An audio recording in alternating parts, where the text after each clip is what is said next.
Hello and welcome back. It's Jason again. Um, we are going to watch part 2 of this video. If you haven't watched part 1 yet, make sure you click on the link in the description or on Udemy, go back in the course to watch part 1. In part 1, we talked about taking notes and representing complex thoughts. We defined the extended mind and distributed cognition. So if you haven't seen it yet, make sure you go back. There's some good stuff in there.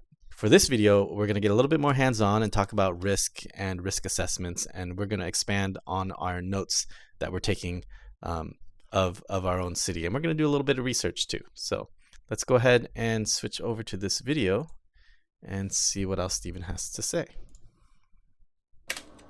Let's label our iceberg.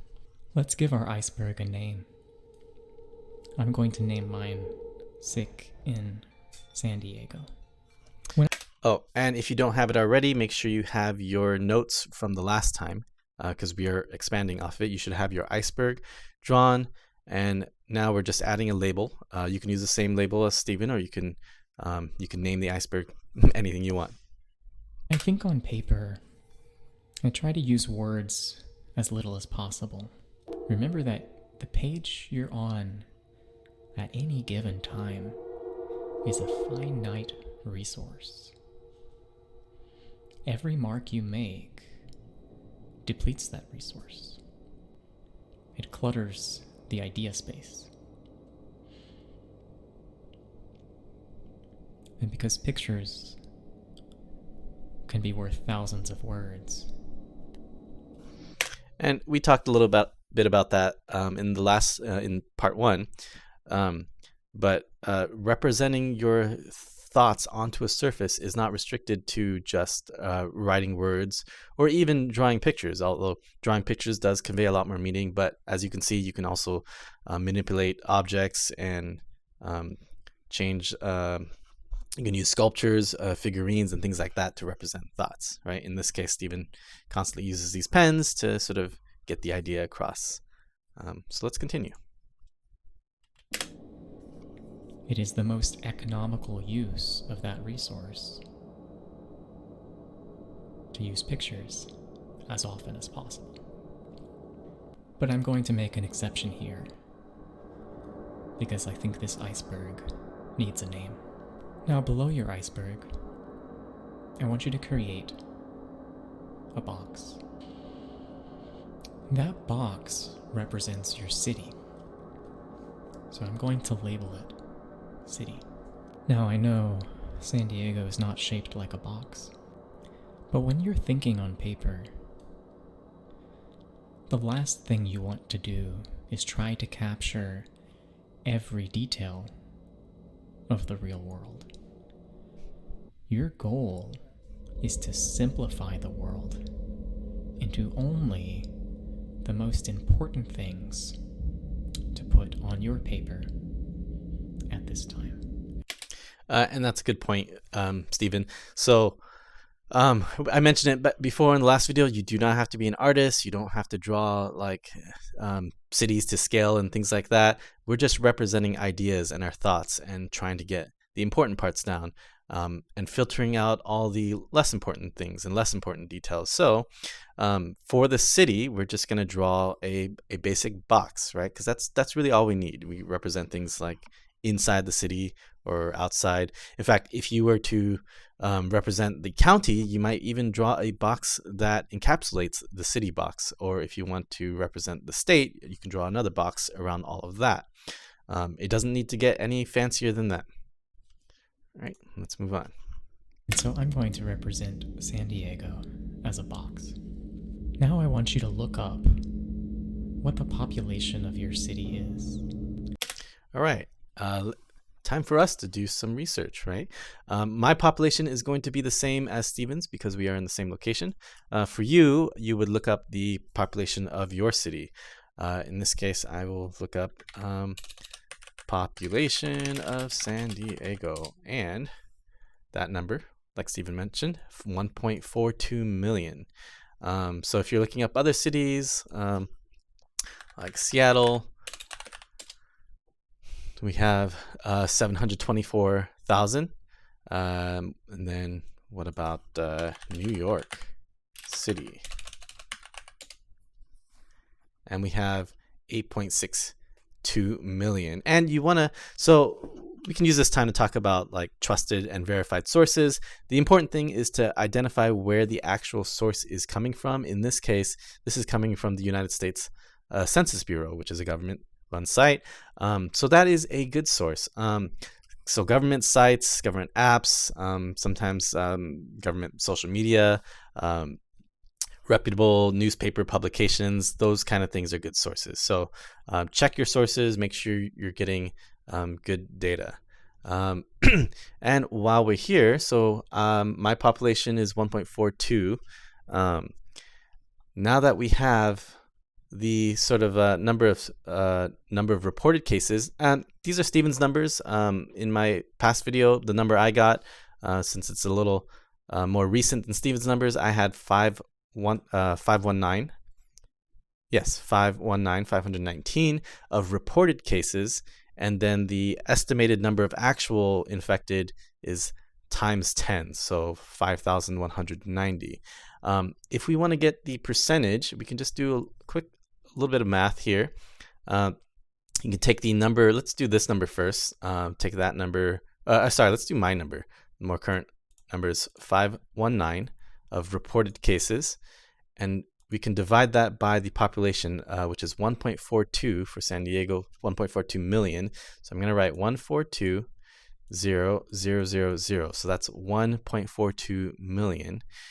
And I'm going to get a decimal, and this is in scientific notation. That's e to the minus 4. I'm going to go ahead and multiply that by 100 to get the percentage. Now this is already in a percentage, so this is 0.036. If I round up, 0.037% of infected in San Diego, or that's the percentage of reported cases in San Diego.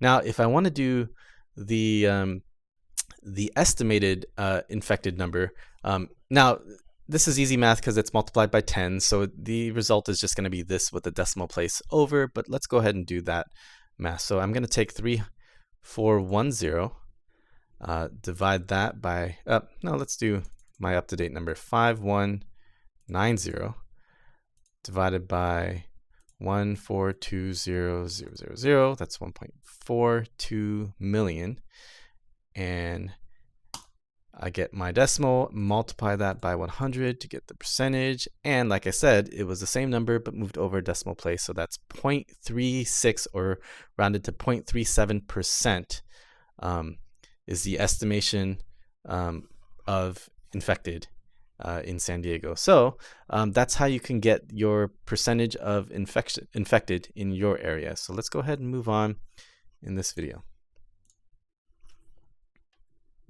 In San Diego, it's 1.42 million people.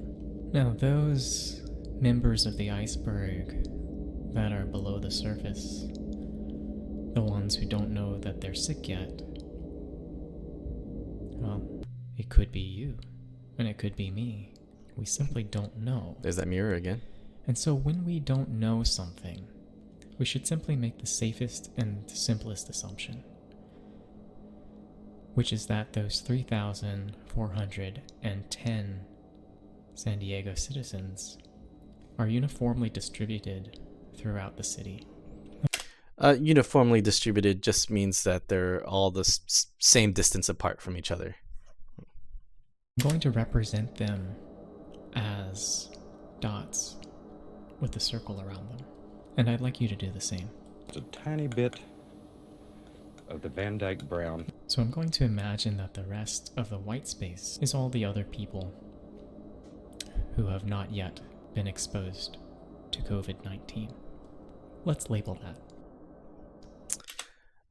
Speaking of labels, it's important to label things, right? That way, if someone else is looking at your notes, or even code, like it's important to label things. We create identifiers in code, and instead of just labeling things like XYZ or ABC, those are valid variable names. The computer doesn't care. But if we name them something like number of sick in San Diego or population of San Diego, then someone can look at that code and know exactly what I'm talking about, and it's a lot easier for them to expand on the code or modify it or change it or even understand it. So labeling things is important. So let's go ahead and label your diagram here. Now, one question on a lot of people's minds is, how safe am I? A city and a virus are complex systems, and so it's impossible for anyone to say for sure. But there are some things we do know. One thing we know is that if you're one of these people who isn't sick, and you are quarantined in your house, and no one else is going into your house and out of your house, then your chances of coming into contact with one of these sick people is very low. But that kind of describes me right now. I mentioned in the last video that I haven't been out of my apartment for about 13 days. I'm only going out to get groceries when I absolutely need to. So in my case, I am at very low risk because we do know that the infection is spread through contact, through droplets, through touching surfaces, and droplets from coughing and sneezing. It ends up on surfaces. We touch those surfaces or direct contact.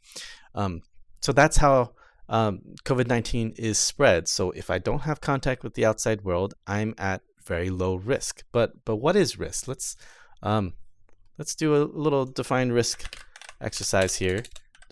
Define risk, and I know risk is a board game, but that's not what we want here. So let's go to Merriam-Webster's definition. Number one is a possibility of loss or injury. That could work if you think of loss as your good health or something like that. But number two kind of works a little better. Someone or something that creates or suggests a hazard. Now, if we talk about the risk of infection, the hazard is the infection, right? Or the risk of spreading infection. So that's the hazard. So that's what risk is. Now, we talked about very low risk. Well, what is low risk? What is medium? And what is high? We can't really know that kind of stuff without more information, right? But if we did have information, like a lot more data to track, where people are going, all the traffic at a grocery store, things like that, then we can identify like potential harmful events like the spread of infection, and then we can make judgments on the tolerability of that risk. And that whole process is called risk assessment, right? If you want to look up, more about risk assessment, you can look it up. But that's in the gist of it, what risk assessment is. So let's go ahead and see what Stephen has to say about this. a grocery store is full of people. Let's see if we can draw that. The grocery store down the street from me is called Vaughn's. And now, we have an interesting question. And it jumps right out of the paper. Because I've already labeled this house as low risk. But Vaughn's? What should I put? Is it high risk? Is it medium risk? Is it low risk? Is it low risk today, but medium risk tomorrow, and then high risk the day after that? These are things we don't know. And not having that information is a problem. We ought to be able to access that information. The technologies of our world, they have the power. All right, looks like we look forward to building the system next time. Make sure you bring the same paper. Continually say, I can't draw a straight line. I don't have the talent, Bob, to do what you're doing. That's baloney. Anything that you're willing to practice, you can do. It's like driving the car. At first, it's a little difficult. You have to learn how to make your hands and your foot work together. Same thing. Very wise words from Bob Ross. Anyways, that is our video. Let me switch over here. So if you're watching this on Udemy, there are some assignments for you below. For everyone else, thank you for watching. and see you on the next video.